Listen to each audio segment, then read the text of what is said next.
In this video, we're going to learn how to reverse a list without using the built-in reverse method in Python. So if we have a list of numbers, let's say 5, 6, 7, 8, and 9, we could reverse this list by using the built-in reverse method with numbers.reverse.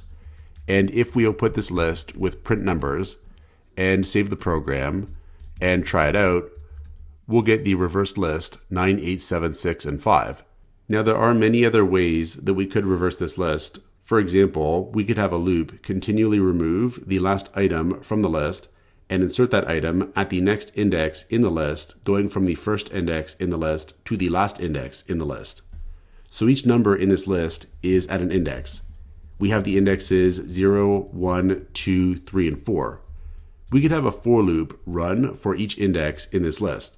We could have for I in range len numbers. So the len function is going to return the length of the numbers list, which is 5. So this for loop is going to run, and each time it runs, I is going to be set to the next index in the list, going from 0 to 1 to 2 to 3 to 4, and that's it. We could see this by printing out I with each loop iteration. So if we save the program and try it out, we can see here we get 0, 1, 2, 3, and 4. So if we call the pop method of the numbers list, it's going to remove and return the last item in the list. Let's output the result of calling numbers.pop with each loop iteration. So if we have print numbers.pop and we save the program and try it out, we'll now get here 9, 8, 7, 6, and 5. And we can see the pop method continually removed and returned the last item in the list. So what we'll do now is insert that item at the index I in the list. This will have the effect of reversing the list. We'll use the insert method to do this. We'll have numbers.insert, and the insert method accepts an index as the first argument and the item to insert as the second argument. So we'll have I here as the index to insert the item at, and we'll have the return value of numbers.pop as the item to insert. Now, if we save the program and try it out, we'll get here the reverse list 9, 8, 7, 6, and 5. To see how this works, we could output the index I and the numbers list with each loop iteration.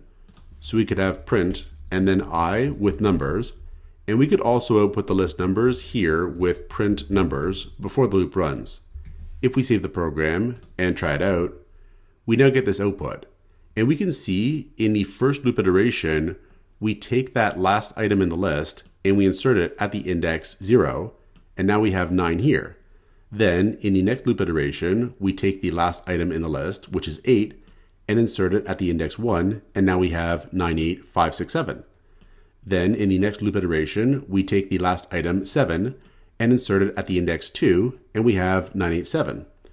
Then we take 6 and insert it at the index 3, and then we take 5 and insert it at the index 4. Now notably, this last step isn't really necessary.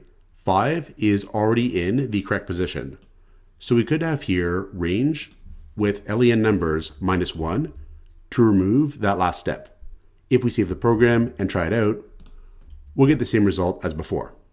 Now, like I said, there's many other ways to reverse a list. For example, we could use something called the slicing operator. The slicing operator returns a new list from an existing list. So if we add here numbers and then colon -1, what this will do is return a new list from the numbers list, going from the end of the list to the start of the list, back by one item at a time, and including those items in the new list. Then we can store that into the numbers variable, and if we save the program and try it out, we'll again have the reversed list. So this is how we can reverse a list in Python without using the built-in reverse method. Check out portfoliocourses.com, where we'll help you build a portfolio that will impress employers.